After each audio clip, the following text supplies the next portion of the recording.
I was the recognized school beauty of Central High School. I once half-jokingly said that I would only date the top student. Austin worked hard for this and got into a prestigious university as the top student in the city. Everyone said that he and I were a perfect match, and that we would eventually end up together. Years later, I became a semi-famous actress, and he became a hotshot in the tech industry. At the class reunion, he rarely attended. Our friends started teasing us, but he grabbed my wrist tightly and threatened, "Sophia, if you dare to trouble Ruby again, watch out!" He took away my awards and roles for her and forced me out. I stood by the sea for a long time and threw away the ring I had cherished for so long. Later, he rushed backstage with red eyes looking for me. "Sophie, now my company is #1 in the industry. Can you give me another chance?" Chapter 1. On the first day of school, I became the recognized school beauty of the entire school. During every break, the back window of the classroom was filled with boys' fluffy heads. Every day, there were new love letters in my desk. There was always someone asking what kind of boys I liked and what my standards for choosing a boyfriend were. Half-jokingly, I answered that I only wanted to date the top student. But I was the top student until the second semester of senior year. Austin emerged as a dark horse. On the day the mock exam results were announced, he pointed with a smile to the top spot on the progress list and asked me, "Sophia, do you know how hard it is to improve by one spot?"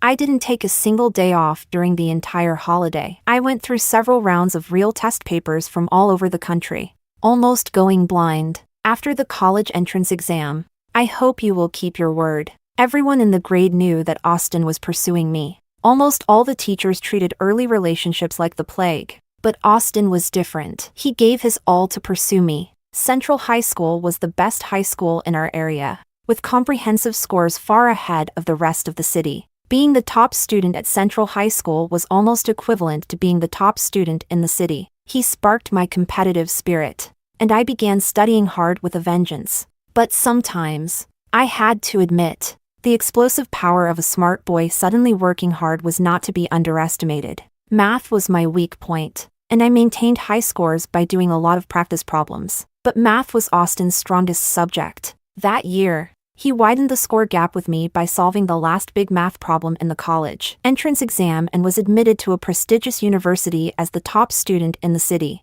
As soon as he got his report card, he couldn't wait to confess his feelings to me. I still remember that day. Amid the cicadas' summer chorus, Austin ran toward me from afar, his white shirt billowing like a white sail. His eyes shone like stars, and his brilliant smile made the midday sun pale in comparison. "Sophia, I'm the top student now. I can finally tell you that I like you." On the day of the graduation trip, I smiled and held out my hand, watching him solemnly slide a silver ring onto my finger. "I only have this now, but soon, I'll give you a gold ring, a diamond ring."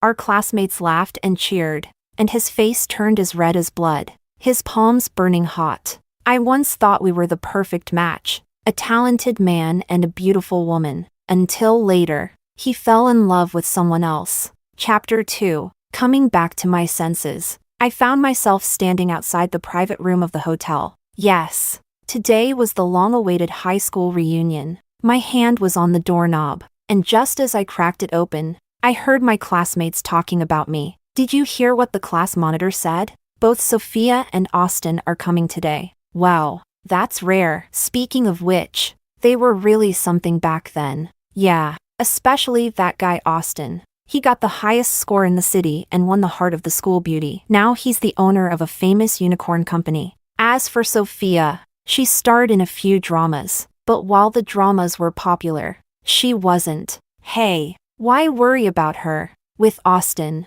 does she even need success? True that. Just as I was awkwardly standing at the door, the class monitor arrived behind me and excitedly called out my name. "Sophie, long time no see. You still look so beautiful." She pulled me inside, and my classmates quickly surrounded me, greeting me enthusiastically. A few girls I used to be close with also warmly pulled me aside to ask questions. The lively atmosphere made me feel like I was back in my school days. Just as I started to relax a bit, the door to the room opened once again. Standing in the doorway was Austin, whom I hadn't seen in a long time. He was dressed in black and looked slightly thinner, probably from the hardships of starting a business. Our classmates started teasing us, pushing me towards him, and joked, "Why didn't you two lovebirds come together?" "Yeah, Austin is late. 3 cups of penalty wine." Penalty wine. Ignoring the lively atmosphere, Austin spoke coldly. "Sophia and I broke up a long time ago." The next second, he grabbed my wrist tightly and said through gritted teeth, "Sophia, don't think you can get away by not answering my calls. If you mess with Ruby again, I won't be polite to you." After saying that, he walked away without looking back. The atmosphere turned cold instantly. Someone murmured, "Ruby." Could he be talking about the popular actress Ruby? Chapter 3. Actually, I never intentionally made things difficult for Ruby. I only said a few words when she repeatedly showed up late for no reason, acting cute and slowing down the progress of the crew. After all, for someone like me who isn't very popular, time is money. Unlike the star influencers, I make money by taking on acting jobs. Ruby blinked her innocent big eyes twice and said with an aggrieved tone, "Sophie, I know you don't like me, but even the director hasn't said anything. Who are you to criticize me? You now have the suspicion of using public office for personal revenge." She took 2 steps forward and whispered in my ear, "Is it my fault that brother Austin likes me?" It was this one sentence that brought me unexpected attention, trending on social media for the first time. Hashtag Sophia puts on airs hashtag. Hashtag Sophia excludes Ruby hashtag. Whether it counts as using public office for personal revenge, I don't know, but did the breakdown of my relationship with Austin really have nothing to do with her? Austin and Ruby met at a party. At that time, Austin had already accumulated enough experience. His company had successfully expanded overseas, earning him his first pot of gold. Numerous investors, attracted by the scent of money, flocked to him. Coincidentally, during that period, the entertainment industry was booming, and many people advised him to invest in it. Ruby was just a fledgling little idol, brought to the party by her agent. Everyone with sharp eyes knew she was there to seek resources and sponsors. Ruby was drunk and unsteady on her feet, spilled half a glass of champagne all over herself. Her light pink evening gown instantly clung wetly to her skin, revealing patches of soft white underneath the sheer fabric. Several men looked at her with smirks, blushing furiously. She awkwardly covered her chest. Austin chivalrously took off his coat and draped it over her shoulders, rescuing her from the situation. Her agent thanked him repeatedly while taking her to change clothes. I was also present that day. He even joked with me, saying that young girls these days are so careless. I thought it was just a small episode, but later on, they did get to know each other. It was said that Ruby waited downstairs at his company several times to return his coat, to thank him personally, and to invite him to dinner. Such an old-fashioned tactic, right?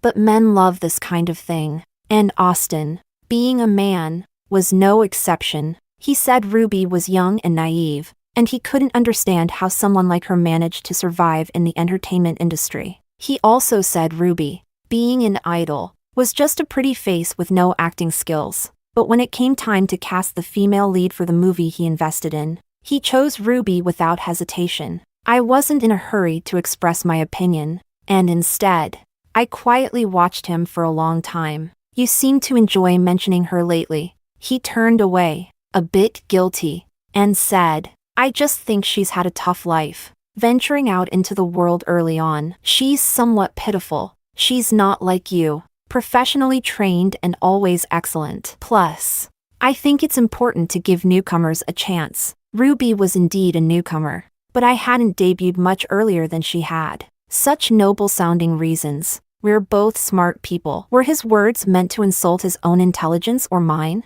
I moved back to my own apartment that very night. He desperately apologized, sending flowers and gifts, insisting that I had misunderstood him. In senior year, he nearly sacrificed half his life studying hard for me. To know, fighting for the top score in the city during the college entrance exam was much harder than running a company. He considered it the highlight of his life. If it weren't for me, he wouldn't have achieved it. Recalling all those moments, my initially tense heart couldn't help but soften. I thought it would be good to take some time to calm down, not to be easily coaxed by him. Coincidentally, I was busy promoting my work, which I hoped to win the Best Newcomer award with. After working hard for over half a year, I put my heart into understanding my character, insisting on not using a stunt double, and several times, almost fainting from crying too much in character. I didn't chase fame. I only sought professional recognition. That day was very significant to me, but I never dreamed that it was on that very day that my life would start to spiral downward.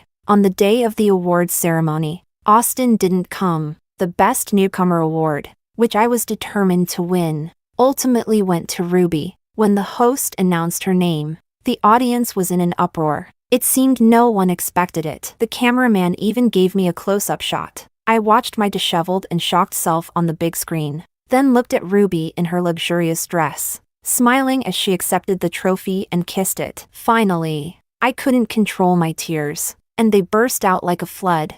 Chapter 4. I didn't want to hear Ruby's squeaky, childish voice delivering her acceptance speech. I just wanted to find out immediately what was going on. I rushed backstage and had just pulled out my phone when Austin called. His voice was calm, devoid of any emotion. "Sophie, I had a very important matter come up at the last minute, so I couldn't attend the awards ceremony." I was furious and screamed into the phone. "Your important matter was manipulating things so Ruby could win, wasn't it?" "Austin, how could you?" He paused. "So you know everything. Ruby's mother is critically ill. She came to me pleading. She desperately wanted to achieve something to show her mother. Maybe if her mother felt a bit happier, her condition might improve. You have all the qualifications. You're just lacking a bit of luck. You still have plenty of opportunities." I didn't want to hear any more of his nonsense. I was losing my sanity, jumping up and down as I yelled, "What does her mother's illness have to do with me? What does it have to do with you? This trophy belongs to our entire team. Do you know how much effort we've put into this project?" He became annoyed. "Sophia, I told you. This time it's Ruby's turn. You'll have plenty of chances in the future. Don't you trust my abilities? Why are you being so heartless now?" My blood pressure skyrocketed. My temples throbbed painfully. The world twisted, and my head felt like it was about to explode. I couldn't help but curse. "Go to hell, you bastard." In a fit of panic and shortness of breath, I threw my phone, feeling like my vision was suddenly surrounded by a snowy white blur, with only a buzzing noise in my ears. How strange. Why did the world suddenly turn sideways? My eyelids were so heavy, and my chest felt like a huge stone was pressing down, making it hard to breathe. When I came to my senses again, a man was pressing his ear to my chest, sweating profusely with worry. He was checking my neck, pressing hard on my chest, and pinching my nose to give me mouth-to-mouth resuscitation. "Miss Sophie, can you hear me? The ambulance is on its way. Everyone, stay back. She needs fresh air." I wanted to say, "Please move away. My chest hurts from the pressure," but I couldn't make a sound. My eyes briefly opened for a few seconds before I was too exhausted to keep them open any longer. I'm so tired. I just want to sleep. Chapter 5. When I woke up, my agent Nana was sitting by my bedside. Instinctively, I reached for my phone to check the time, but she quickly grabbed it and smiled gently. "Sophie, you need to rest now. The doctor said no phones." I sighed and lay back down. I knew what she was thinking. I was smart. No one could fool me. The trending topics must have exploded again. Today, I had such a meltdown. And those paparazzi who thrive on chaos would surely take the opportunity to write sensational stories. I thought of my favorite professor from university. Professor He. She was serious and strict. Most of the students were afraid of her, but I loved attending her classes. At graduation, she wrote a farewell message in the front page of my book. "I hope your works will one day become classic examples in textbooks." She understood me. She knew I had a genuine love for acting and the arts. I prided myself on being selective with scripts, carefully honing my acting skills, and putting my heart into every role, never wasting time elsewhere. That's why I remained in a state where my performances were popular. But I wasn't. Ironically, the only 2 times I trended on social media were thanks to Ruby. Suddenly, I felt disillusioned with this industry. I wanted to quit. Nana mysteriously told me not to. saying there was a big surprise waiting for me. If I left now, I would surely regret it. Chapter 6. Austin and I tacitly agreed never to contact each other again. To be honest, I never expected him to be so busy yet still make time to attend a reunion. The reason I wanted to go to the reunion was simple, even a bit laughable. I just wanted to relive those memories of our youth through those old classmates. The years when we cried, laughed, and felt passionate. I remember when I applied for college. I chose a nationally renowned art academy, which happened to be in the same city as Austin.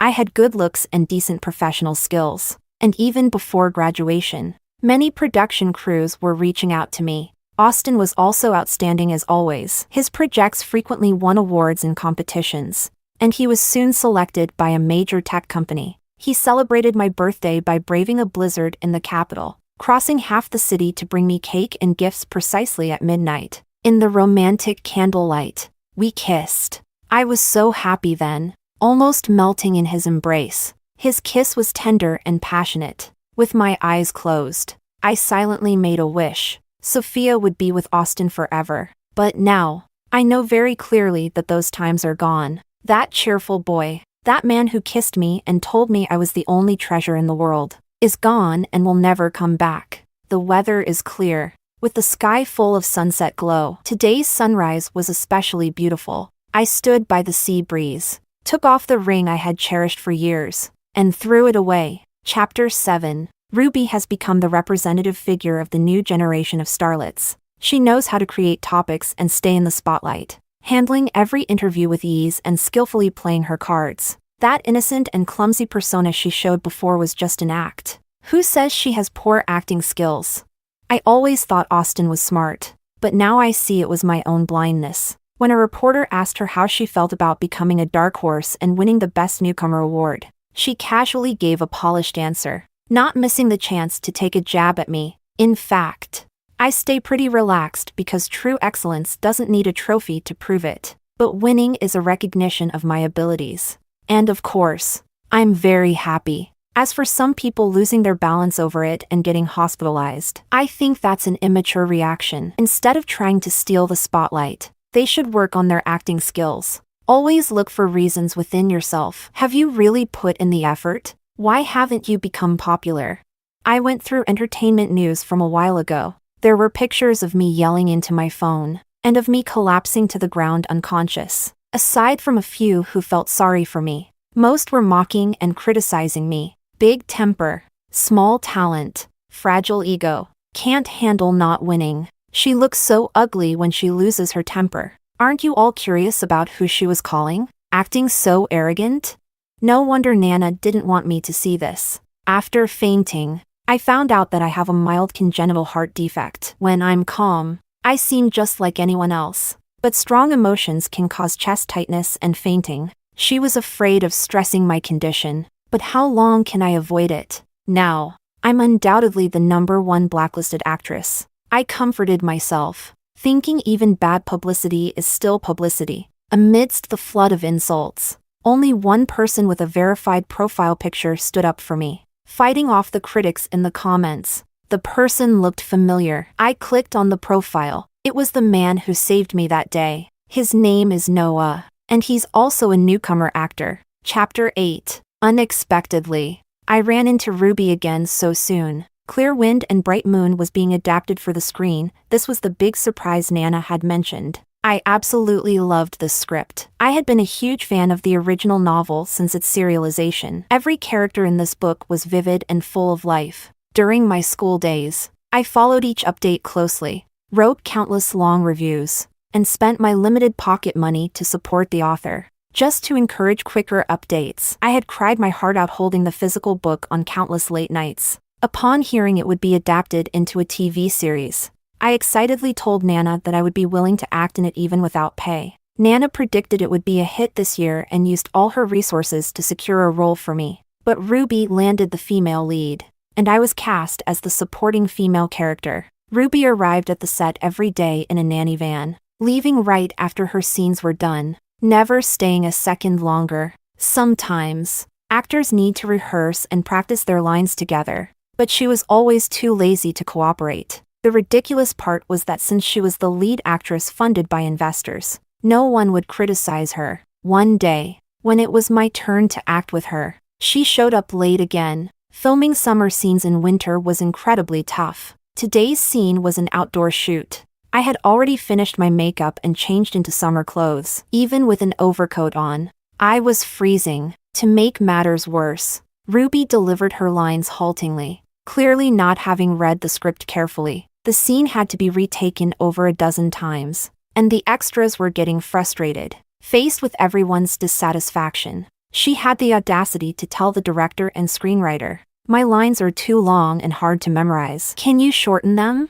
I think this scene shouldn't be arranged this way. It should be performed according to my understanding." After filming a few frontal shots, she simply had her stand-in perform the rest of her scenes. Her assistant wrapped her in a thick down jacket, set up a space heater, and handed her a hot drink. She whined on the phone. "Austin, filming is so tough. If you hadn't told me this show would be a hit this year, I wouldn't have come." "Good? What's good about it? I was late because of traffic and then got hassled. Who else but that always self-righteous person?" Okay, Austin, you're the best." Not long after, my phone rang. I glanced at the familiar number and declined the call. When he called again, I turned off my phone. I could almost guess what he would say, and I was too annoyed to hear a word of it. Oh no, that feeling of chest tightness and panic was back. At that moment, a pair of warm hands steadily held my arm.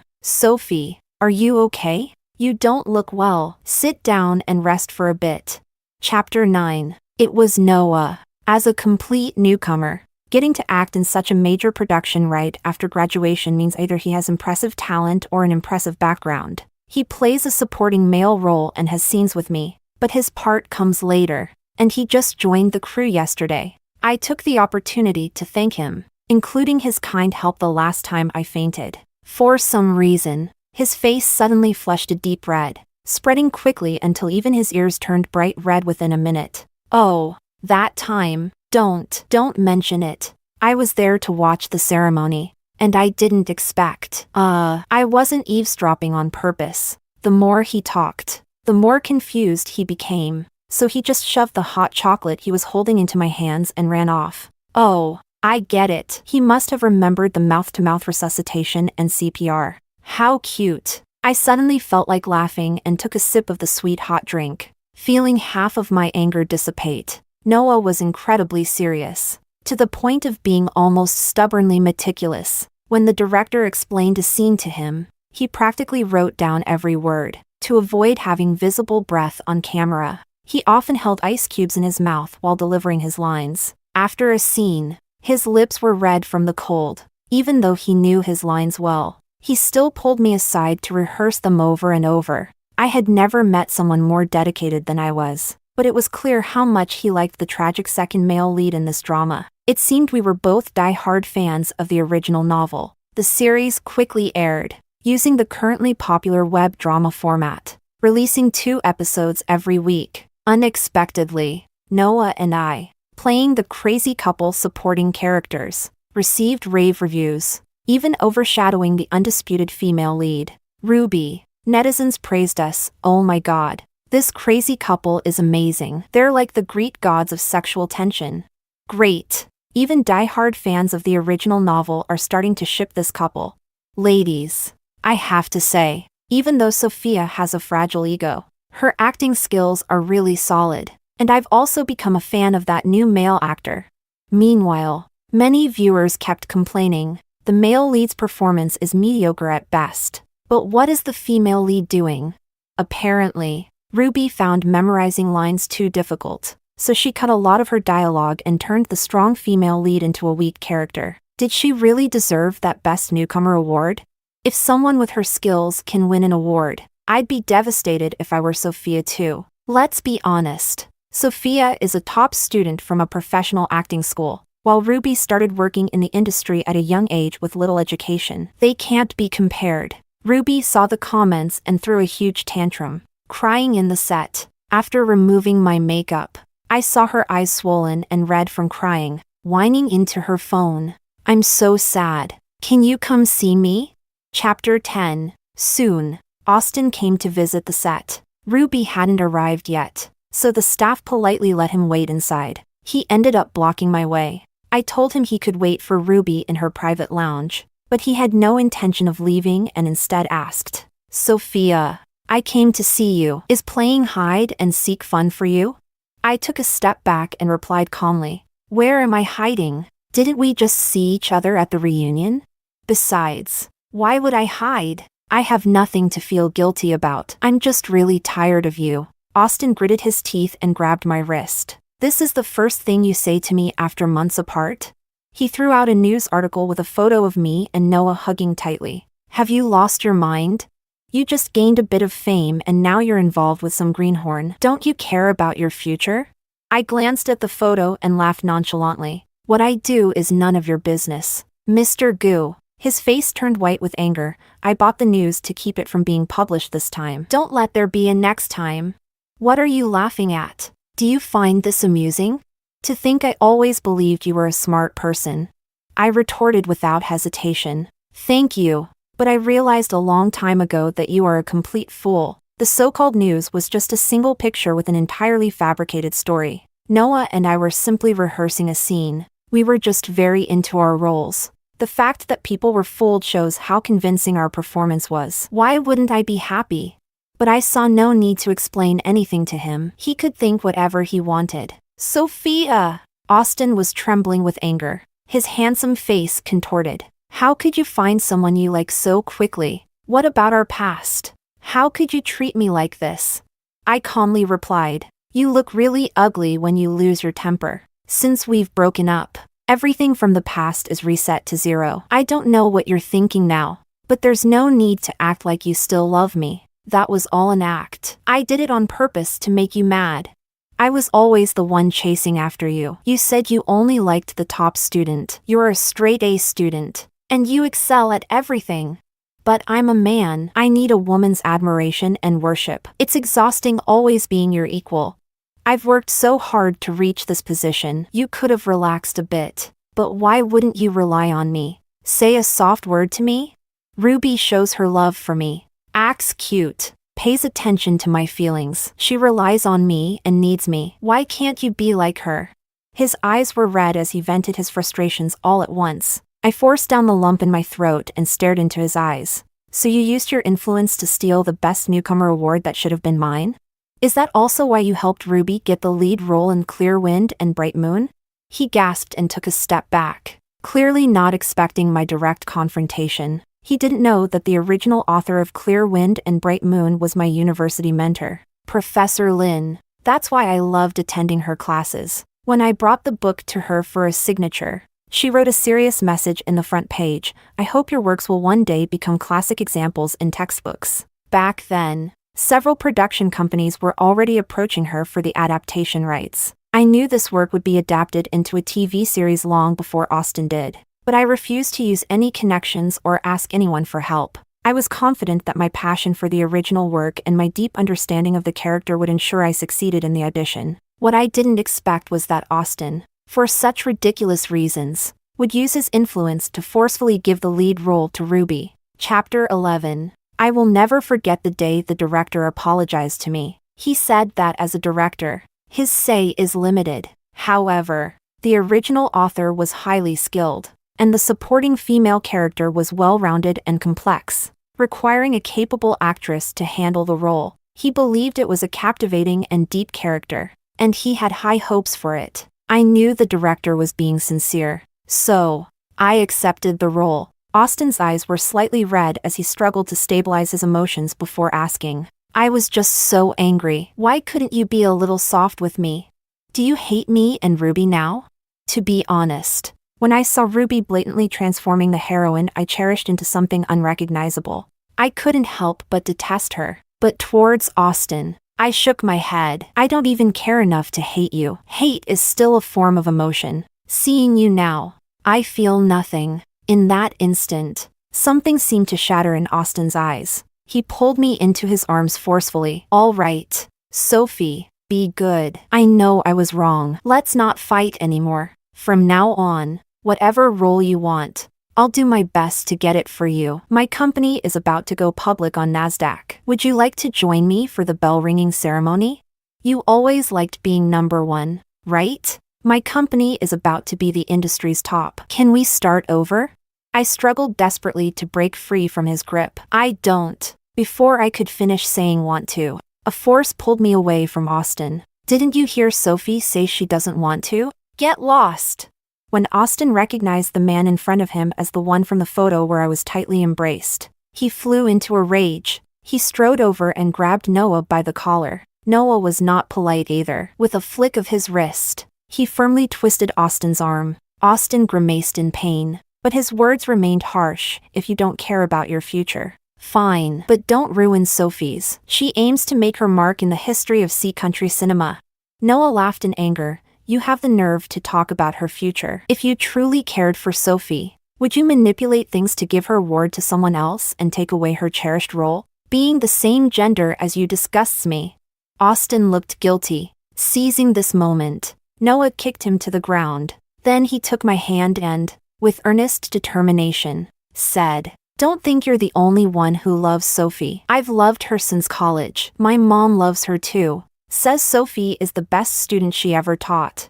I admire her dedication, her excellence, and I want her to keep being excellent, even if she doesn't rely on me. It's fine, but when she needs me, I will always be there.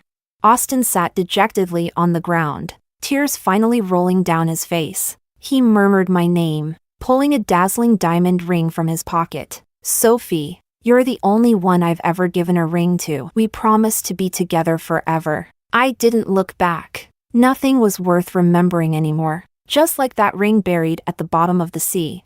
Chapter 12. Clear wind and bright moon finally wrapped up filming. The crew prepared 2 enormous custom-made bouquets and a wrap party for Noah and me. No one really paid attention to Ruby. Everyone harbored a grudge against her for ruining what they considered a classic. If it weren't for Noah and me holding things together, the show's reputation would have completely collapsed. Now, the audience's favorite topic of discussion is the tragic, crazy couple portrayed by the second male and female leads. They all say Noah and I brought these characters to life, especially after the episode where our characters died together in the raging fire aired. The internet exploded. The comments were filled with variations of I'm crying my eyes out. So many people wrote long posts expressing their unresolved feelings. Some even started an online petition, hoping for a sequel focused on the second male and female leads. They found the main female lead too annoying and said they wouldn't mind if she wasn't included. With her first project after winning the Newcomer Award, Ruby's reputation completely collapsed. Chapter 13. After wrapping up work, I went on vacation with Professor Lin and her family. After many years, Professor Lin had the idea of writing a new book and wanted to go out to find inspiration. She also felt that Ruby had ruined the character. But unfortunately, the rights had already been sold, and the original author no longer had the authority to select the cast. She planned to carefully craft her next work to make up for this regret. As soon as we got off the plane, I saw that I was trending on social media. #SophiaMoral2 timing hashtag. The accompanying photo was from the day Austin and Noah were fighting. Ruby liked and shared the post,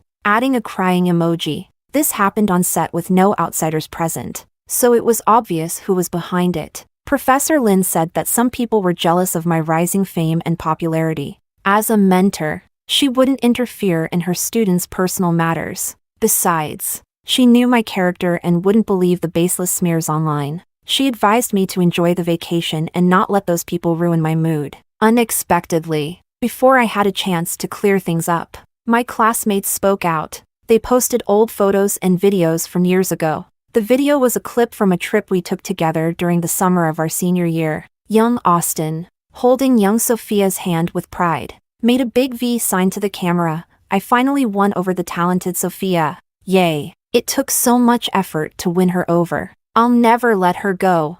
He smiled and slipped a delicate silver ring onto my finger. Our classmates cheered and laughed. Walking away together, the video quickly went viral, with tens of thousands of shares. Wait, does this mean Ruby was the mistress all along?